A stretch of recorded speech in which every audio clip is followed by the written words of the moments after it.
아침밥이 도착했습니다. 지난밤 평안하셨습니까? 오늘도 주 안에서 이 방송을 들으시는 모든 분들에게 하나님의 은혜와 사랑이 충만하기를 바랍니다. 오늘은 사무엘상 16장 1절부터 13절의 말씀을 가지고 하나님의 기준이 바뀌다 라는 제목으로 함께 은혜를 나누도록 하겠습니다. 어제 본문에서 한 가지 궁금한 것이 있었습니다. 그것은 왜 하나님께서 사울을 당장 폐위시키지 않으셨는가 라는 점입니다. 만약 제가 하나님의 입장이라면 당장 사울을 폐위시키고 새로운 왕을 그 자리에 올렸을 것입니다. 백성들을 괴롭히고 나라를 잘못 인도하는 그 왕을 당장 그 자리에서 끌어내렸을 것입니다. 그런데 하나님은 그렇게 하시지 않습니다. 사도행전 13장 21절은 사울이 이스라엘을 무려 40년간이나 다스렸다고 말씀합니다. 자, 이 부분 어떻게 이해하면 좋을까요? 어쩌면 사울은 당장 임하지 않는 하나님의 심판을 보며 하나님을 경홀히 여기고 하나님을 무시했을지도 모릅니다. 그래서 더 자기 마음대로 했을지도 모릅니다. 이처럼 하나님은 왜 사울의 오랜 통치를 허용하신 것일까요? 여기서 우리가 알 수 있는 것은 심판이 없다고 해서 온전한 것은 아니라는 것입니다.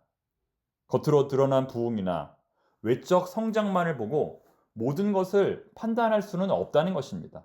여러분, 이단 종교가 얼마나 많이 부흥합니까? 신천지가 얼마나 많이 부흥합니까?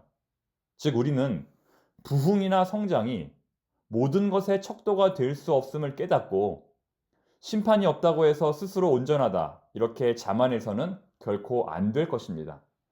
자, 이제 오늘의 본문을 살펴보겠습니다.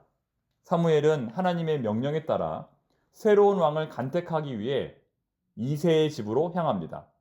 그는 집안의 모든 사람들을 불러놓고 한 사람 한 사람 면접을 보게 됩니다. 얼마나 긴장되고 얼마나 중요한 순간이었을까요? 모든 후보자들은 머리부터 발끝까지 꽃 단장을 한 뒤에 사무엘 앞에 섰을 것입니다. 첫 번째 후보는 엘리압, 이새의 큰 아들입니다. 아마도 그는 사울처럼 키가 크고 인물이 준수했던 것으로 보입니다. 그래서 사무엘은 속으로 이렇게 말합니다. 와우, 여호와의 기름 부으실 자가 과연 주님 앞에 있도다. 저는 여기서 조금 이해할 수 없었던 것이 왜 이렇게 예언자 사무엘은 키 크고 인물 좋은 사람을 좋아했을까 하는 점입니다. 사울을 뽑을 때도 그 기준으로 뽑았기 때문입니다. 그때도 사무엘은 이렇게 말했습니다. 사무엘이 모든 백성에게 이르되 너희는 여호와께서 택하신 자를 보느냐 모든 백성 중에 짝할 리가 없느니라. 다른 사람들보다 키가 훨씬 컸던 사울을 보며 그는 이렇게 말했던 것입니다.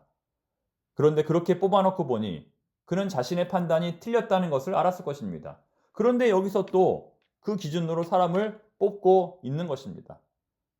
여기서 이러한 사무엘의 기준은 사실 그 개인의 의견이라기보다는 당시의 시대적인 기준, 전통적인 기준이라고 보아야 합니다.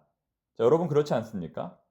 사울처럼 인물이 훤칠한 사람은 시대를 막론하고 모든 사람들의 호감을 사게 됩니다.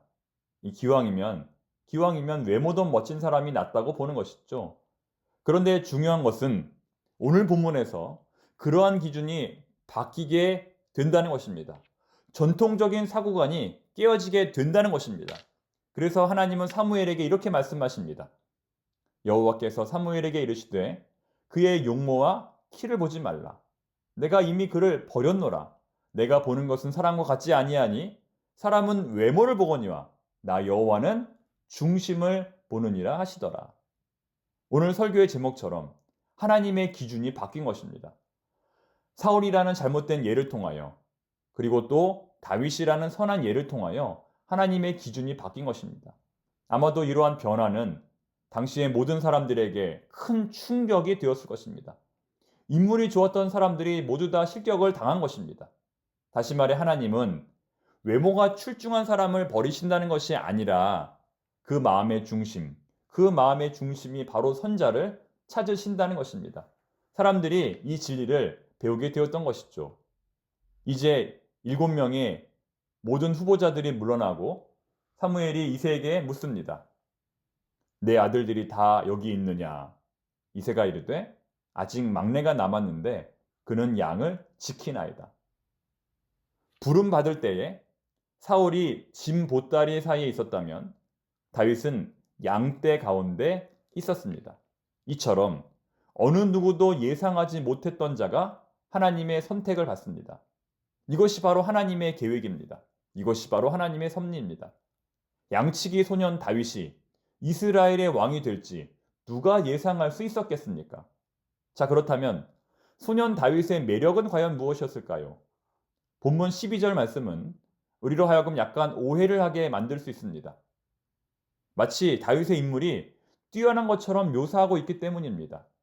뭐라고 되어 있습니까? 그의 빛이 붉고 눈이 빼어나고 얼굴이 아름답더라. 아니, 하나님은 분명 자신은 외모를 보지 않는다고 말씀하셨는데, 중심을 보신다고 말씀하셨는데, 여기서 다윗의 선택 이유를 외모 때문이라고 말씀하신다면 그것은 조금 이상한 일입니다. 따라서 이 표현은 다윗의 인물됨이 사람들이 기대하는 그런 용사의 인물, 그런 강인한 인물이 아니라는 점을 표현하고 있는 것입니다. 다시 말해, 그는 나이도 어리고 키도 작고 얼굴도 앳돼서 겉으로 보기에는 한 나라를 이끌어 갈 만한 그런 인물이 절대로 못 되었다는 것입니다. 하지만 그럼에도 불구하고 왜 하나님은 그를 선택하셨을까요? 이유는 딱 한 가지입니다. 성령 충만. 성령 충만. 본문 13절은 이렇게 말씀합니다. 사무엘이 기름 뿔병을 가져다가 그의 형제 중에서 그에게 부었더니 그날 이후로 다윗이 여호와의 영에게 크게 감동되니라. 다윗이 여호와의 영에게 크게 감동되니라. 즉 하나님은 그가 앞으로 성령으로 충만하게 될 그 가능성을 보고 그를 선택하신 것입니다. 하나님의 기준이 바뀌다. 이제 하나님의 기준은 외모가 아니라 중심에 있습니다. 이제 하나님의 기준은 외모가 아니라 성령 충만에 있습니다. 그러므로 우리는 할 수만 있다면 우리의 외모도 아름답게 가꾸고 우리의 신체도 건강하게 유지해야겠지만 우리의 중심이 날마다 성령 충만으로 하나님 앞에서 바로 설 수 있도록 늘 기도와 말씀으로 깨어 있어야 할 것입니다. 오늘도 우리에게 들려주신 이 하나님의 음성으로 승리하시기를 바랍니다. 기도하겠습니다. 하나님 아버지, 본문의 말씀을 통하여 하나님의 기준이 바뀌었음을 깨닫습니다. 하나님의 기준이 세상과 다름을 깨닫습니다. 우리의 영과 혼과 몸이 항상 건강하게 하시고 항상 성령 충만하게 하여 주시옵소서. 다윗처럼 변함없이 늘 주님과 동행하는 인생 되게 하여 주시옵소서. 어느 누구도 예상하지 못했던 자가 하나님의 택함을 받는다는 사실을 깨닫고 현재 맡은 자리에서 충성을 다하는 저희들이 되게 하여 주시옵소서. 예수님의 이름으로 기도드립니다. 아멘.